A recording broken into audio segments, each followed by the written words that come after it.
speaker is Secretary Rifkin. Secretary Rifkin started serving as Assistant Secretary of State for Economic and Business Affairs in February last year. And I think this has been the first time that a U.S. ambassador and a former CEO has led this department and brought in a team of business leaders to fulfill a mandate that economic policy is foreign policy. So, thank you very much for the introduction. I want to say, members of the Indian government, distinguished guests, friends, members of the business community, I want to particularly extend my greetings to Secretary Sharma, who I've been so pleased to get to know these past couple days, and as well as my honored fellow panelists and everyone gathered here today. So as some of you know, I visited India in November, just a couple months ago, and we had great conversations and great discussions on this prospect of collaboration on information and communication technology between our two countries.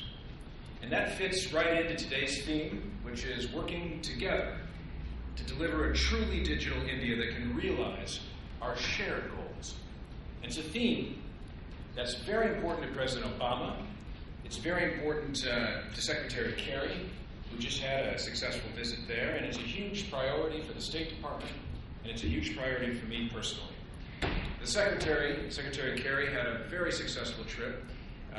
He just got back from. He told me about a fantastic meeting that he had directly with the Prime Minister, and he has instituted follow-up in the State Department at all levels and throughout the interagency in anticipation of what we know will be a very successful trip for President Obama in a few weeks' time. And on Wednesday, I was delighted to welcome Secretary Sharma and his delegation to Washington, as well as members of the U.S. private sector, so that we could restart our long-dormant ICT working group. And at that meeting, Secretary Sharma spoke eloquently about Prime Minister Modi's vision for digital India, to create a digital infrastructure that will ultimately let India's 1.25 billion citizens participate fully in the globally connected community.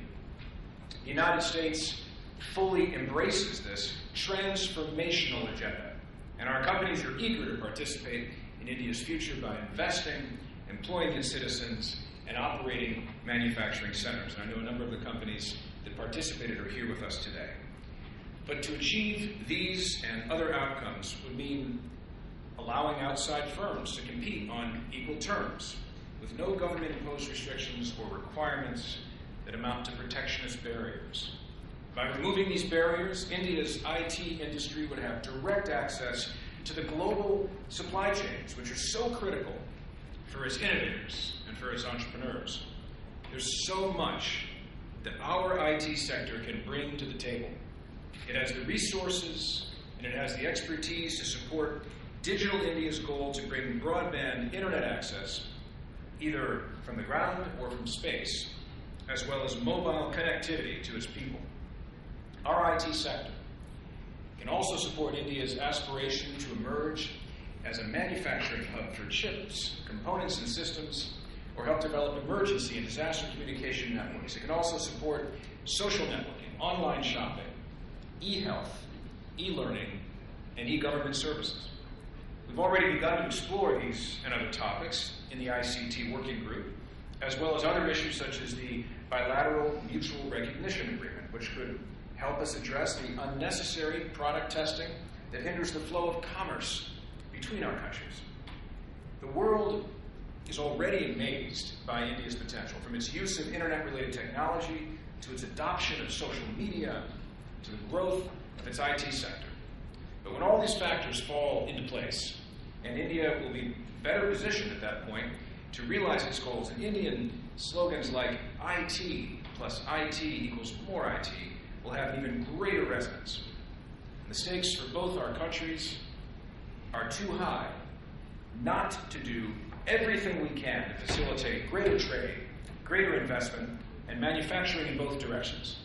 I was impressed and encouraged by Secretary Sharma's assurances on Wednesday that India is committed to building a business-friendly environment, and eliminating other barriers that can dissuade outside investors and entrepreneurs.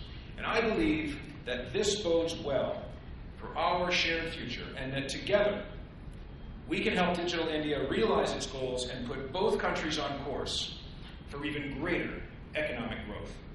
Thank you very much.